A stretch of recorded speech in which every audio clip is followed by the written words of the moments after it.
How are y'all doing today?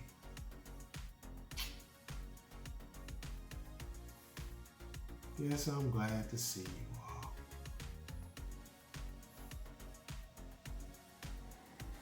How are y'all doing?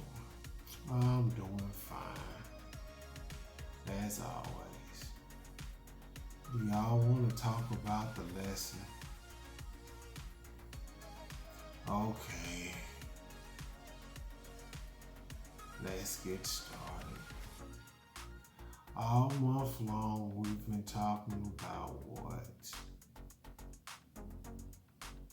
Can you all guess?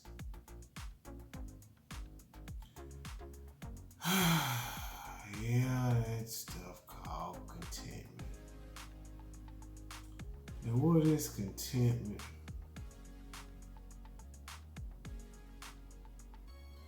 Yeah, learning to be okay with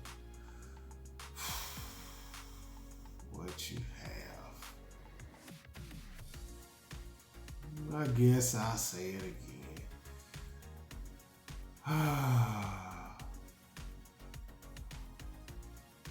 Learning to be okay with what you have.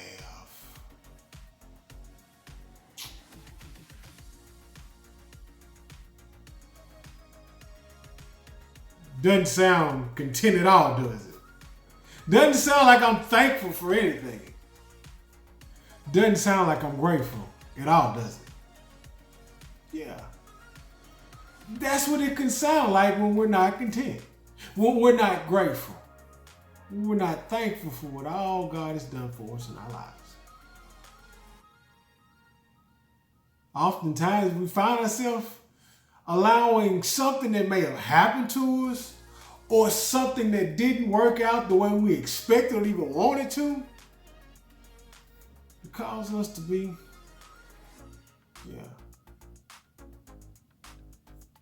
not content. Not even caring whether we are or not.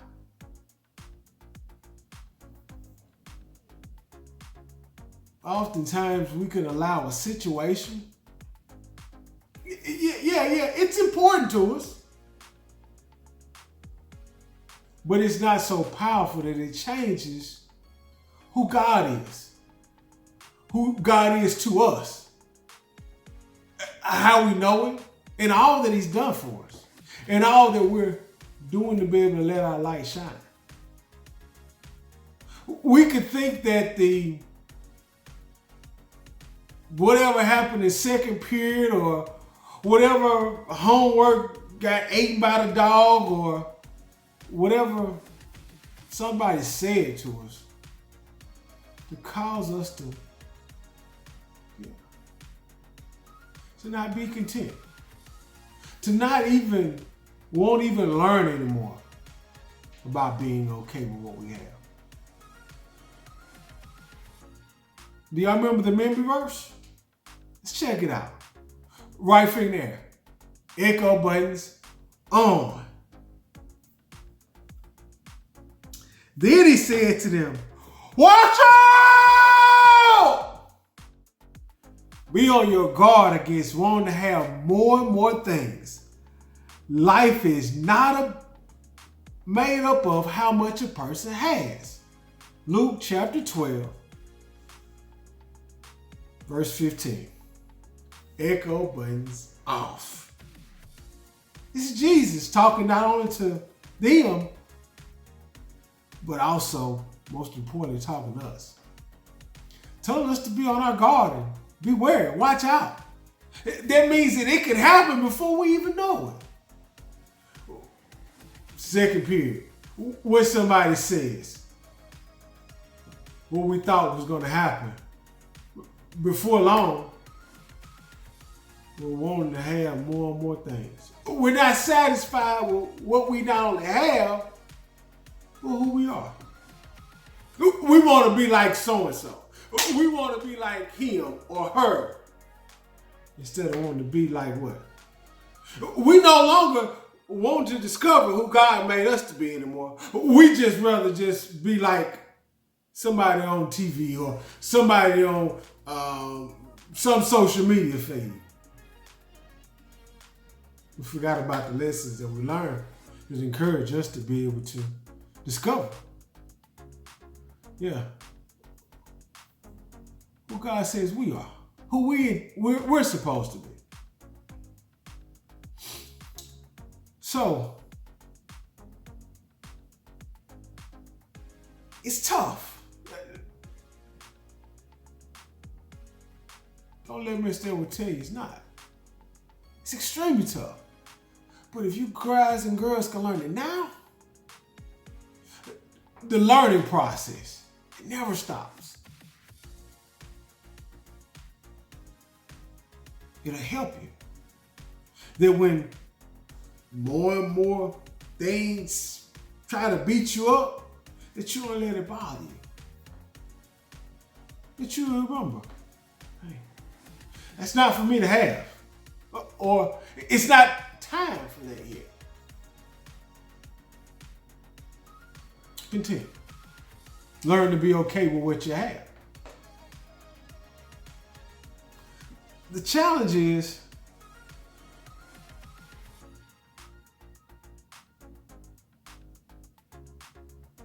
what we do is we look at what somebody else is doing oftentimes.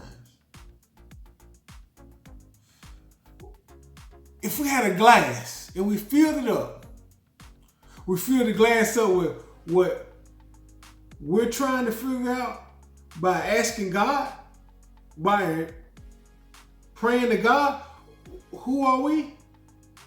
Or are we looking at what somebody else is that may not even have nothing to do with God at all? What are we putting in our glass?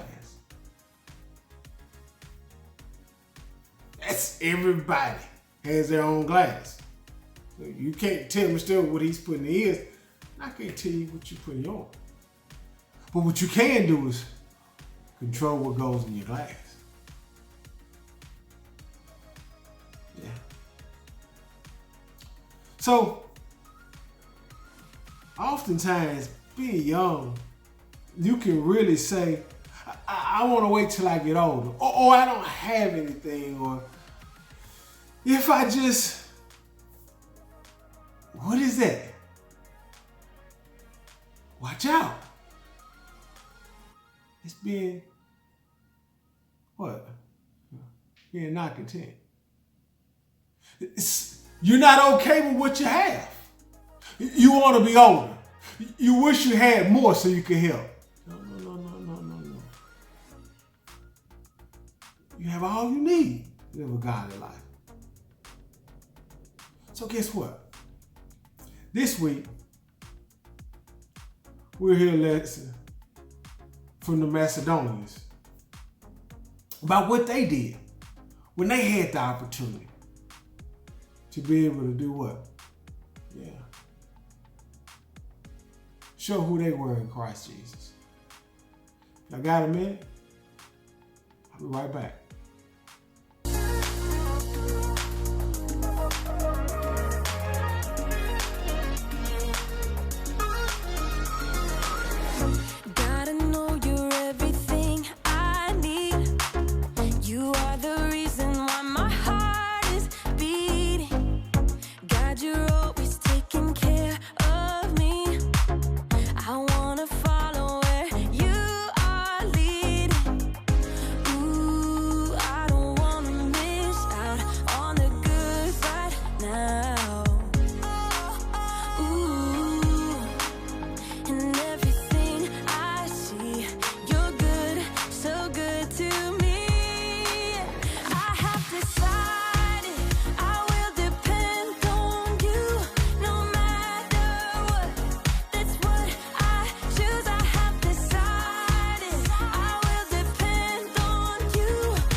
Generous and good forever. Help me share the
Thank y'all for waiting on me to get back.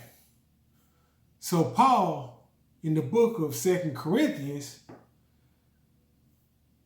he basically pats the church of Macedonia on the back. These group of people had a pretty tough time. They didn't have all of the stuff, the things, the riches that some of the other churches had. But what they had was, they had contentment. So that they had, they were okay with it.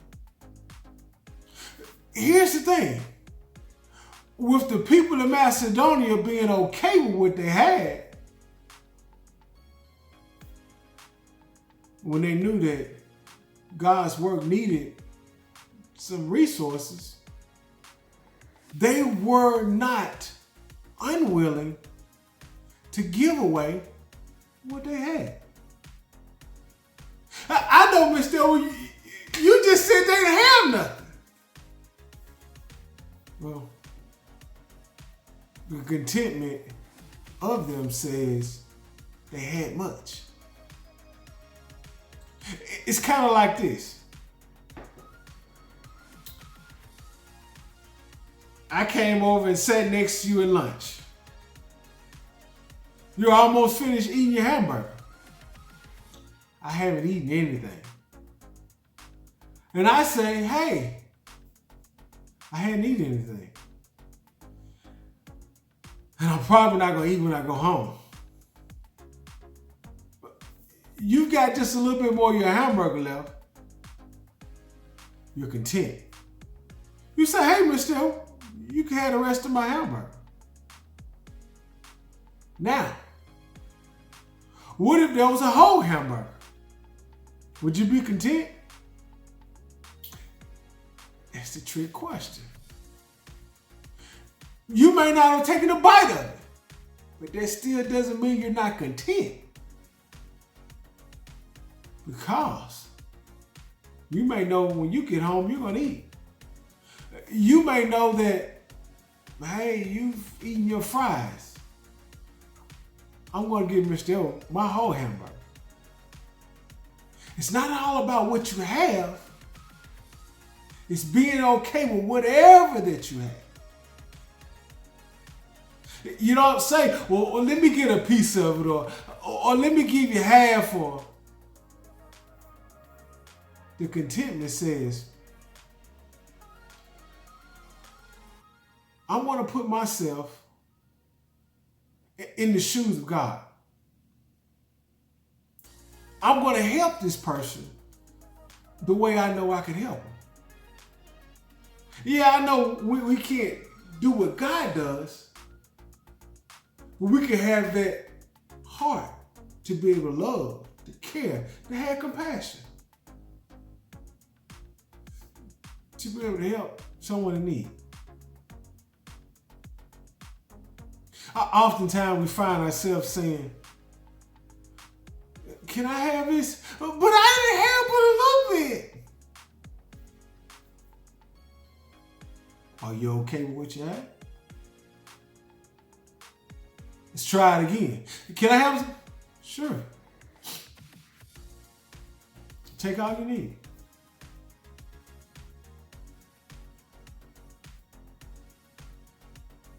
What's the difference? Somebody was okay with what they had. How do you know? Because they were okay with giving that person all they needed.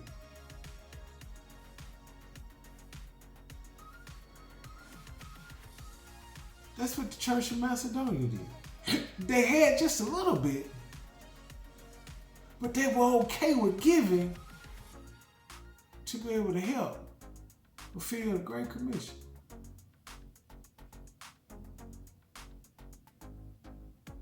To be able to be a part of what God was doing in the world. So check this out. Listen to what Paul says. This is in 2 Corinthians, chapter 8, verse 1 through 5. Brothers and sisters, we want you to know about the grace that God has given to the churches in Macedonia. They have suffered a great deal, but in their suffering, their joy was more than full. Even though they were very poor, they gave very freely. I tell you that they gave as much as they could. In fact, they gave even more than they could. Completely on their own. They begged us for a chance to share in serving the Lord's people in that way. 2 Corinthians chapter 8, verses 1 through 3. Nobody had to ask them. They were begging to help. Do we all beg to help? Or do we go in the room and play our video game? Do you all beg to help? Or do you turn your head when somebody needs a sheet of paper? Stick your head in the book bag? Well, you know somebody's in need. See what you can do to help. Let your light shine. The men may be able to see your good works. That glorify God which is in heaven. The hope is that we learn. And that's a what? That's an ongoing process. Sometimes you make mistakes, but you learn from them. You don't let that happen to you again. You say, you beware. That thing, it doesn't trip you up again. When that happens, because learning never stops, right? We're going to constantly learn more and more how to be content. Being okay with what you have. Because you're able to not only give of what? The things, but you'll be able to give of the most important thing that you have.